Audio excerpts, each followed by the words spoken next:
आज भी वो प्रेम उमड़ता है इन कण कण में। इसीलिए नाम रूप लीला धाम ये चारों स्मरण करके, इनके चरित्रों को सुन करके, ध्यान करके और हृदय द्रवित होने लग जाए, कंठ गदगद हो जाए, आँखों से अश्रुपात होने लग जाए, यही भक्ति का स्वरूप है। और ऐसी भक्ति को जो भगवान के चरणों से जोड़ दे उसी को भक्ति योग कहते हैं, और भक्ति योग से ही भगवान जल्दी प्राप्त होते हैं। दोस्तों, वृंदावन की इस यात्रा में मैं लगातार त्यागी, तपस्वी, महान संतों के दर्शन आप सबको करा रहा हूँ। मैंने अभी तक तमाम वीडियो संतों की जो अपलोड की है या आप सबको संतों के दर्शन कराए हैं, उसमें भक्ति के बारे में आप सबको महाराज जी और महात्मा संतों ने बताने की कोशिश की है। आज आप सबको भक्ति के साथ योग को भी जोड़ रहे हैं, और ऐसे ही हमारे साथ हमारे महाराज जी हैं जो भक्ति और योग के बारे में भी बताएंगे। क्योंकि महाराज जी के आश्रम का ही नाम भक्ति योग आश्रम है, तो भक्ति में योग का क्या तालमेल है उसके बारे में जानेंगे। महाराज जी, राधे राधे। राधे राधे, जय जय श्री राधे। जी जी, भक्ति में योग का क्या तालमेल है महाराज जी? योग माने जोड़ना, जोड़ना। हाँ, योग का अर्थ होता है जोड़ना। भक्ति योग, कर्म योग, ज्ञान योग, तीन योग का वर्णन गीता जी में आया है और अन्यत्र शास्त्रों में भी ये मिलता है, लेकिन तीनों में भक्ति श्रेष्ठ बताई गई है। भक्ति योग से गीता जी में भी, गीता जी के 12वें अध्याय में भक्ति योग का ही वर्णन भगवान कृष्ण ने किया है। इसीलिए भक्ति योग अब अपने अपने जो ज्ञान मार्ग में हैं, ज्ञान योग को श्रेष्ठ बताते हैं, कर्मयोगी कर्म योग को, लेकिन कर्म और ज्ञान के साथ यदि भक्ति नहीं है तो शुष्क है, सूखी है। इसीलिए भक्ति का विशेष क्या, श्री भक्तमाल जी में जो श्री नाभा गोस्वामी जी कृत भक्तमाल, उसमें भक्ति के स्वरूप का वर्णन किया गया है। उसकी भक्तमाल मूल छप्पा श्री नाभा गोस्वामी जी ने किया, इसके बाद में उस पर टीका श्री प्रियादास जी ने किया, और उसमें भक्ति का क्या स्वरूप है। भक्ति रस रूप को स्वरूप यह छविसार, चारु हरिनाम लेते आंसुअन झरी है। रस रूपा भक्ति का स्वरूप यही है कि भगवान नाम रूप लीला धाम ये चतुष्टय है, और चारों नाम भगवान के परम पावन पवित्र रसमय नाम को सुन करके हृदय गदगद हो जाए, आँखों से अश्रुपात होने लग जाए, अष्ट सात्विक उत्तम भाव उत्पन्न होने लग जाएं, तो ये रस रूपा भक्ति का स्वरूप है।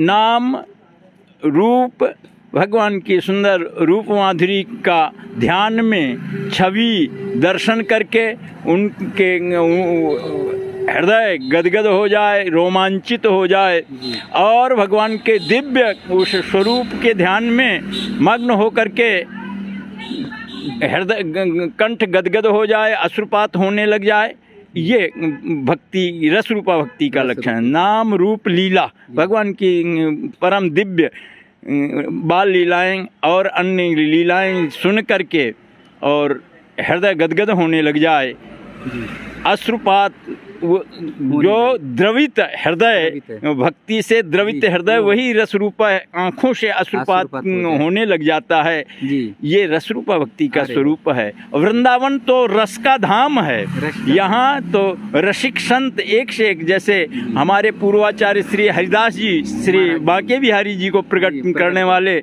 ये तो संगीत सम्राट थे, और उस संगीत रसमय भक्ति से ही बिहारी जी को प्रकट किया। इसी तरह से यहाँ एक से एक मतलब रसिक भक्त संत हुए, आज भी हैं। तो नाम रूप लीला और धाम, धाम तो रसमय है ही है भगवान। यहाँ वृंदावन इस व्रज के कण कण में ठाकुर जी की लीलाएं उद्भाषित हो रहे हैं, आज भी वो प्रेम उमड़ता है इन कण कण में। इसीलिए नाम रूप लीला धाम ये चारों का स्मरण करके, इनके चरित्रों को सुन करके, ध्यान करके और हृदय द्रवित होने लग जाए, वर्णन नाम लेने में कंठ गदगद हो जाए, आँखों से अश्रुपात होने लग जाए, यही भक्ति का स्वरूप है। और ऐसी भक्ति को जो भगवान के चरणों से जोड़ दे उसी को भक्ति योग कहते हैं। और भक्ति योग से ही भगवान जल्दी प्राप्त होते हैं। रामचरितमानस रामायण में भी नवधा भक्ति का भगवान श्री राम जी ने सबरी को वर्णन किया। श्रीमद् भागवत में श्री प्रहलाद जी ने दैत्य बालकों को उपदेश दिया, श्रवणम कीर्तनम विष्णु स्मरणम पाद सेवनम। इस तरह से नवधा भक्ति का नेत्र वर्णन आया है। इसलिए भक्ति और वृंदावन धाम तो भक्ति, हाँ, भक्ति यदि किसी को भक्ति के स्वरूप को समझना है जी, तो वृंदावन धाम में आते ही, प्रवेश करते ही, ये दिव्य राधा रानी का दिव्य धाम है। और यहाँ रसमय, यहाँ भक्ति ही भक्ति सर्वत्र है। बाहर से आए हुए जो शुष्क हृदय भक्त हैं, यहाँ आते ही हृदय में भक्ति का ज्वार उमड़ने लग जाता है। इसी तरह से ये दिव्य वृंदावन धाम ये भक्ति का धाम है, राधा रानी का धाम है। और यहाँ तो भक्ति योग की ही महिमा विशेष है। चैतन्य महाप्रभु जी आए और बड़े बड़े ज्ञानी आए, लेकिन वृंदावन में आकर के रसमय भक्ति में डूब गए। बोलो भक्तवत्सल भगवान की जय। तो महाराज जी ने बड़े ही भाव से भक्ति के स्वरूप को बताया और 4 प्रकार की भक्ति को बताया।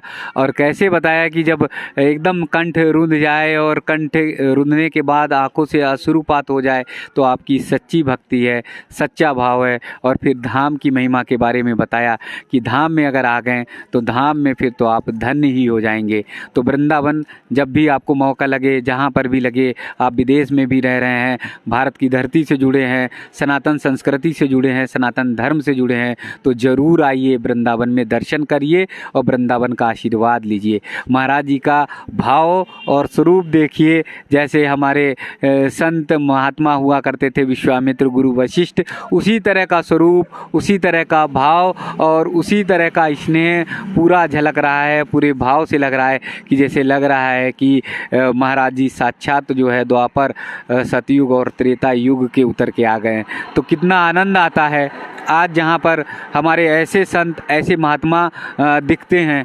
फिल्मों में ऐसे संतों का त्याग, ऐसे महात्माओं का समर्पण नहीं दिखाया गया, ऐसे महात्माओं की वाणी नहीं सुनाई गई, उन्हें गलत तरीके से प्रसारित किया गया।